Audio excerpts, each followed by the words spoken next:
Danielle looks back at what inspired her to bring change in a small village community in Kerala, India. And we met this girl who volunteered to take us around the village. We got to know her a little bit better, and she's about 10 years old. And we were asking, what do you want to be when you grow up? And she said nothing. She just sort of like stared blankly and said nothing. See, itsy bitsy spider. Danielle visited about 20 villages and saw the school's environment in each location.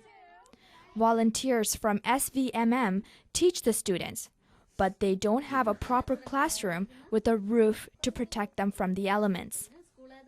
This is their schooling area or their classroom, and it's basically just the space between two houses. In the summer months, there's a monsoon in India, so a lot of this would be flooded with water and rain, and so it would be unusable. There are many government schools in India, but children from this community don't attend these schools. Salim Mansoor is a University of Western Ontario political science professor. He says the tribal communities are isolated from Indian society.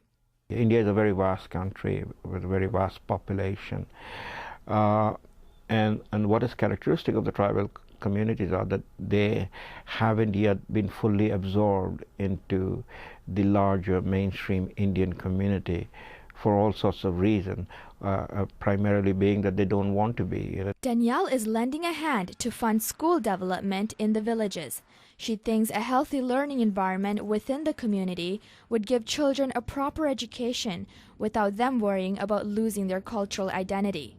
She's heading to Toronto to meet with local hip-hop artists to raise money to build a school for each village. People who can make flyers, or should I get on that? If you guys can get the venue, then I can do that, and then we can work on promotion.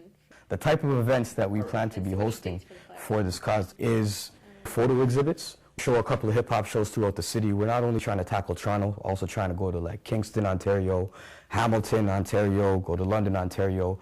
A mini tour, like say me and you perform. You're gonna do it for free? I think he'll, at every show, same DJ should be there, all the other groups involved should be there, you know what I mean? It's really exciting, actually, talking to them about it and like making it feel like it's real and it's gonna happen, Having more people on board is always amazing. And they're gonna be performing in London and Toronto and Ottawa and Kingston and possibly Hamilton. It's kind of awesome. Danielle's goal is to raise $6,000 to build the schools. She plans to open the school by next September. I'm Anna Dasa for Western Journalism.